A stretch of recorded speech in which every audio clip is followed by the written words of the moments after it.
Bienvenue dans le chemin de l'âme, le podcast qui explore la sagesse ancestrale africaine, Congo, les mondes invisibles et les transformations intérieures.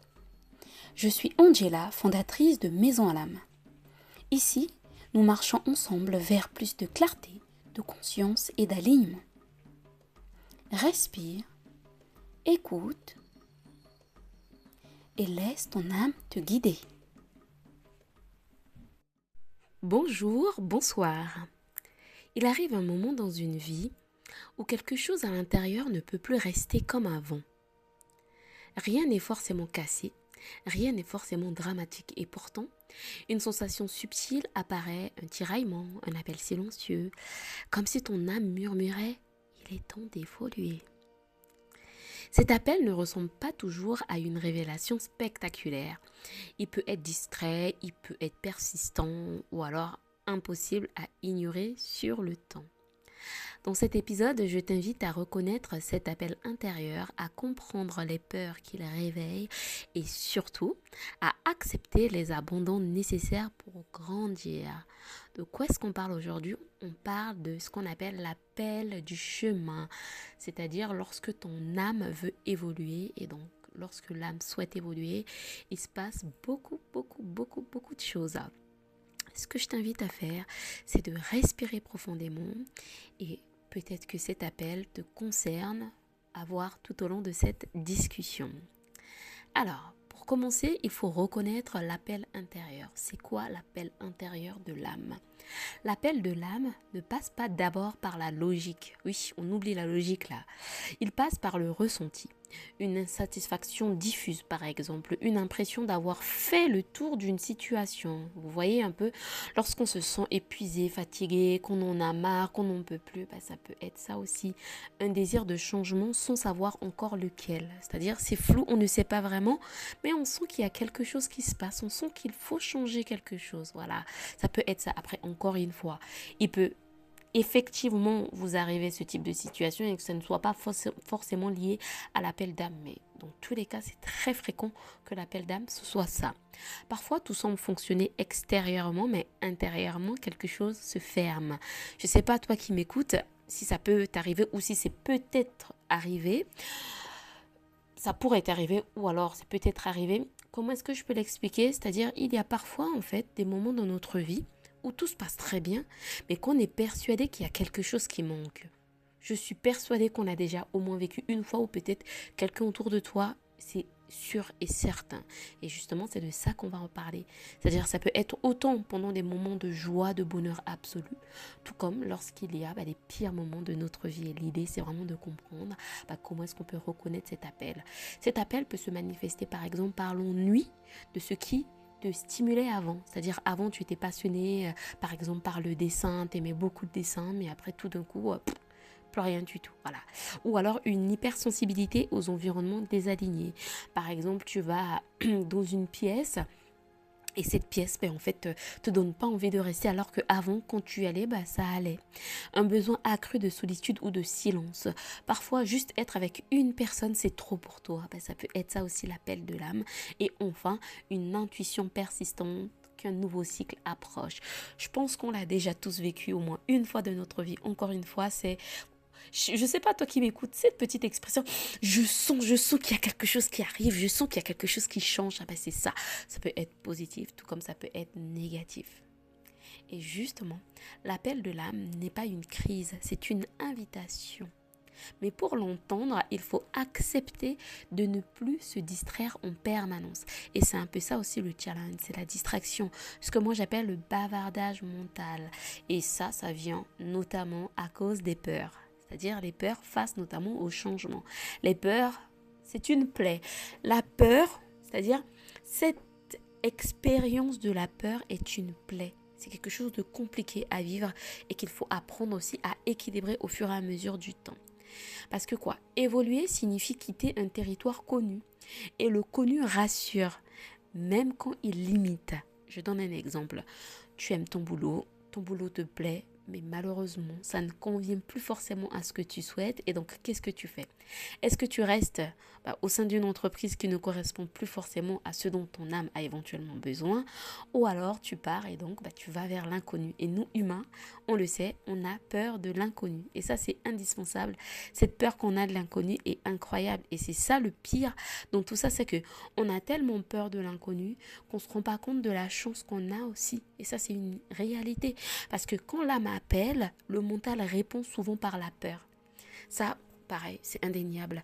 La peur de perdre la stabilité, par exemple, quand ça concerne notamment le boulot ou une relation amicale, amoureuse, familiale.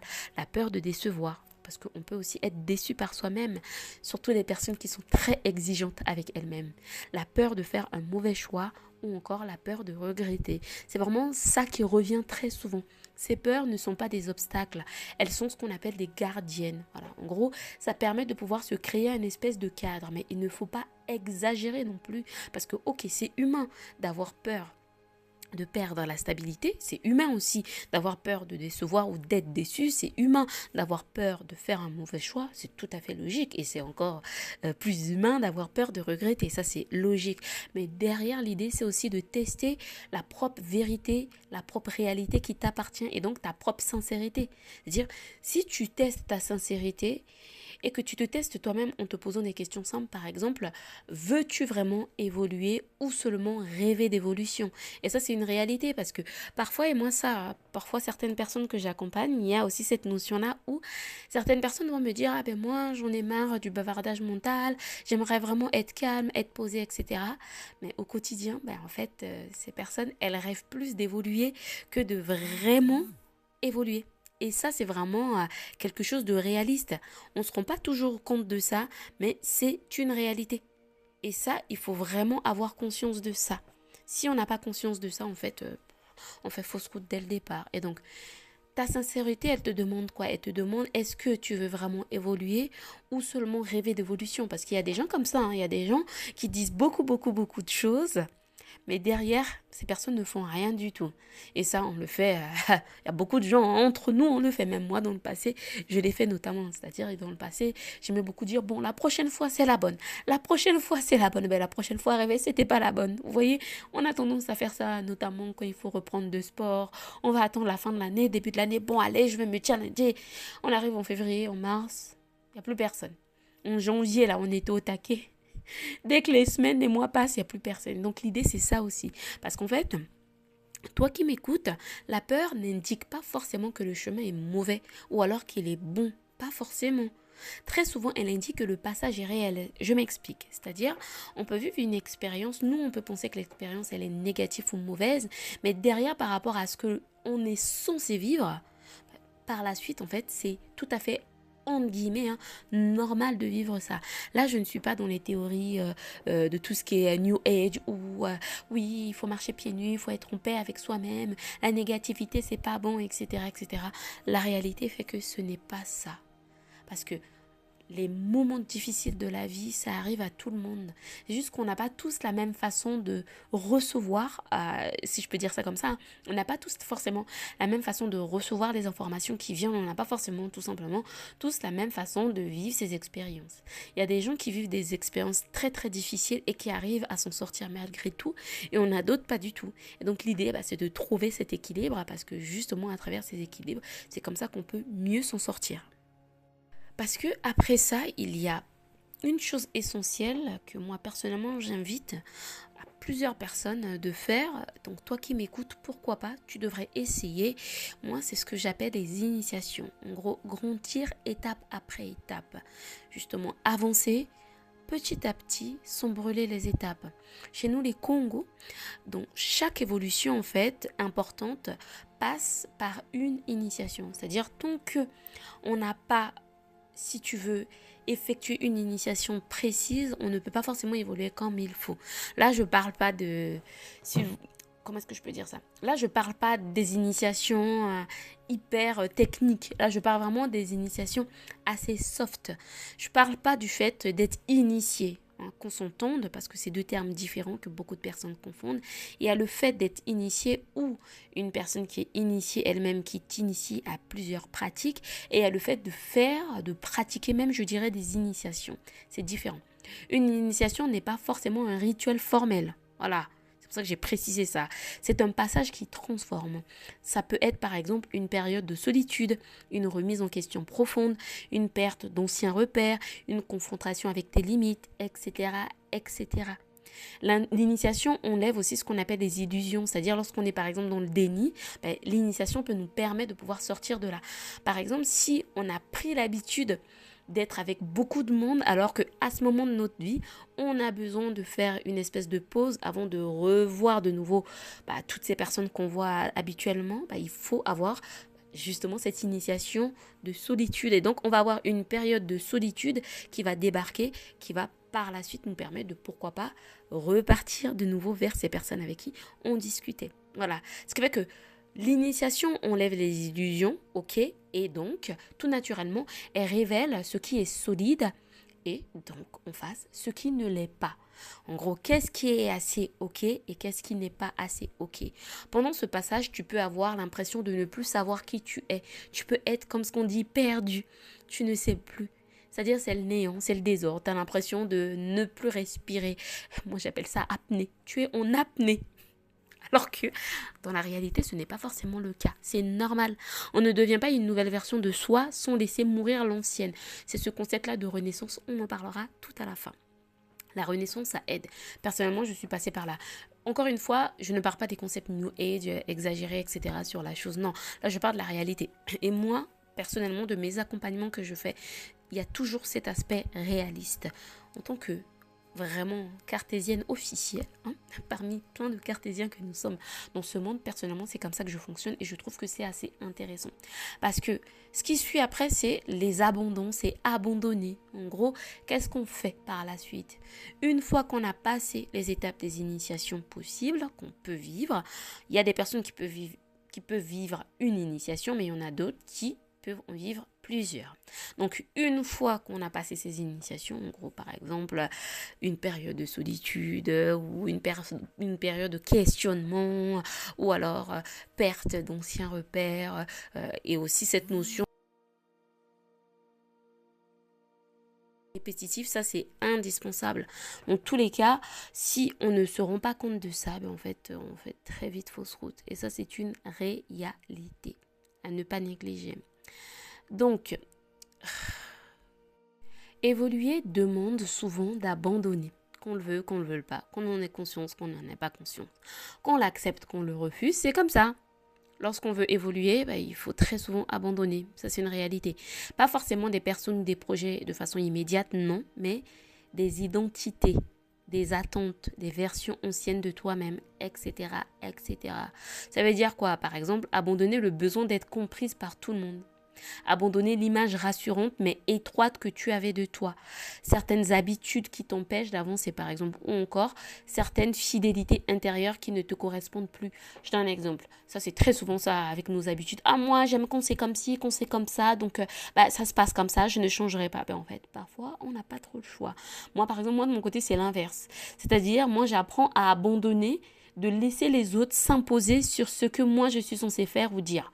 C'est-à-dire j'avais trop tendance il y a quelques années de laisser les autres donner leur point de vue sur ce que je suis censée faire et après j'étais perdue, je ne savais plus vraiment ce que je voulais. Ce qui fait qu'aujourd'hui, depuis quelques années maintenant, j'apprends en fait à dire non à des choses qui ne correspondent pas forcément, même si la personne en face elle pourrait avoir raison. Ce n'est pas de l'ego. C'est juste que moi, j'apprends à imposer mes limites parce que j'avais du mal à imposer mes limites et donc, en fait, on me bouffait tout cru. Voilà, donc l'idée, c'est aussi de comprendre ça. Ces abandons ne sont pas des pertes, ce sont ce que moi j'appelle des libérations. Ça te permet de te libérer un peu plus et donc d'avoir beaucoup plus conscience de ce qui se passe à l'intérieur et autour de toi. Ce qui fait qu'on ne peut pas accueillir une expansion les mains pleines du passé. C'est une réalité. C'est un peu ce concept-là où on veut se séparer de quelque chose. Je donne un exemple. On a une ancienne table qui est cassée et on va acheter une nouvelle. On est d'accord que pour acheter la nouvelle table, il va falloir jeter l'ancienne. C'est la même chose. On ne peut pas vouloir quelque chose de nouveau si on n'est pas prêt à se débarrasser de ce qui est là depuis longtemps. Et là, l'idée, c'est aussi ça. Ça, c'est une réalité. Parce que plus on va dire oui à l'évolution et plus les choses vont se passer de la meilleure des façons possibles. Donc dire oui à l'appel du chemin ne signifie pas tout changer brutalement, non. Sinon ça serait beaucoup trop compliqué. On ne peut pas se le mentir. On a tous nos limites aussi. Cela commence souvent par des micro-choix, des micro-décisions. Écouter une intuition par exemple, poser une limite, oser dire non, oser dire oui. Faire un premier pas discret mais aligné, parce que quand je dis par exemple oser dire non, oser dire oui, on va oser dire non parce qu'on a l'habitude de dire oui tout le temps. On va oser dire oui parce qu'on a l'habitude de dire non tout le temps. Voilà, il y a tout ça aussi. L'idée, c'est que chaque personne puisse trouver le chemin qui lui correspond le mieux. L'évolution réelle est progressive. Elle s'installe par cohérence, pas par précipitation. Ça ne sert à rien d'aller plus vite que ce qu'on est censé faire en tant que personne. Ça nous mène justement nulle part. Plus tu avances à ton rythme, plus ta clarté vient. Ça, c'est une réalité. Plus tu avances au fur et à mesure du temps, plus tu verras des résultats. Et ça, c'est vraiment un problème que moi, personnellement, c'est ce que je vis depuis plusieurs années maintenant avec cette libération de poids, cette libération de gras, parce que suite à ma séance avec une kinésiologue, elle m'a dit qu'il faut que j'arrête avec le mot perte, parce que ça ne correspond pas forcément avec mon corps. Suite à justement ces expériences que j'ai vécues dans le passé, j'ai fini par comprendre en fait qu'il faut que je puisse avancer au fur et à mesure, étape après étape par rapport à moi et non par rapport à ce que les autres pensent. Parce que le chemin n'apparaît pas toujours en entier. Il se révèle à mesure que tu marches. Et ça, c'est une réalité. On n'a pas toujours conscience de ça, mais ça reste une réalité qui est là. Ce qui fait que là, l'idée, c'est quoi? C'est qu'il est nécessaire que tu puisses honorer l'appel de ton âme. Et là, ça se repose, comme ce que j'ai expliqué tout à l'heure au tout début, par la renaissance. Il faut pratiquer cette renaissance en profondeur. Ce qui fait que quoi? Si tu ressens cet appel, ce n'est pas une erreur, ce n'est pas un caprice, ce n'est pas une crise passagère. C'est peut-être que ton âme, justement, te rappelle que ton expansion est là. Voilà. Ton âme est là, te dit, oh, c'est le moment. C'est l'heure, il est temps de. Tu n'as pas besoin d'aller vite. Tu n'as pas besoin d'avoir toutes les réponses tout de suite. Alors qu'on a trop l'habitude de vouloir aller trop vite. Et donc, à force d'aller trop vite, on finit par aller nulle part. Tu as seulement besoin de rester honnête avec toi-même, avec ce que tu ressens profondément. Et ça, c'est indispensable. La renaissance commence par là, par le fait de respirer, d'écouter. Et surtout, quand tu te sens prêt ou prête, de faire un pas. Tu fais un pas vers le chemin que tu souhaites justement effectuer. Parce que si tu ne fais pas ce pas, personne d'autre le fera à ta place. Mon coach, il me le dit depuis des années. Angela, personne ne le fera à ta place. Et donc moi, je te le dis, toi qui m'écoutes, personne ne le fera à ta place. Vraiment. Personne ne le fera à ta place et ça, il faut vraiment l'enregistrer dans ta tête jusqu'à ce que tu puisses comprendre. Parce qu'une renaissance passe par toutes ces étapes que j'ai expliquées tout au long de ce podcast. Le premier point, c'est reconnaître l'appel intérieur. Qu'est-ce que mon âme me dit ? Est-ce que mon âme veut vraiment évoluer ou alors c'est qu'une illusion? Ensuite vient les peurs. Ok, là je fais face à mes peurs. Qu'est-ce que je peux faire à présent? Ensuite après, les initiations, les micro-initiations. Voilà, là, comme ce que j'ai dit, on ne parle pas de rituels profonds. Là, c'est des micro-initiations. Et enfin, il y a les abandons nécessaires. Il faut que je laisse derrière moi tout ce qui m'est plus utile. Et enfin, vient l'évolution. Je dis oui à l'évolution. J'évolue au fur et à mesure du temps. Personnellement, c'est comme ça que je vis cette expérience qui est liée au chemin. C'est-à-dire, l'appel du chemin, c'est ça. Lorsque ton âme a besoin que tu évolues, très souvent, c'est comme ça que ça se passe. Et ça, il ne faut pas oublier. Nous continuerons ce chemin ensemble dans le prochain épisode, justement, de notre podcast, Le chemin de l'âme. J'espère que cet épisode t'a plu. On se dit à la prochaine. Si cet épisode a résonné en toi, si certaines paroles ont touché quelque chose d'intime, sache que ce chemin ne se parcourt pas seul. Je t'invite à rejoindre le groupe WhatsApp Alam Experience, un espace de partage, de transmission et de conscience où nous prolongeons ces réflexions, où les mots deviennent expérience et où les liens se tissent avec justesse. Le lien est disponible en description. Prends ce qui résonne, laisse le reste et avance à ton rythme sur ton chemin d'âme. À très bientôt pour un nouveau pas sur le chemin de l'âme.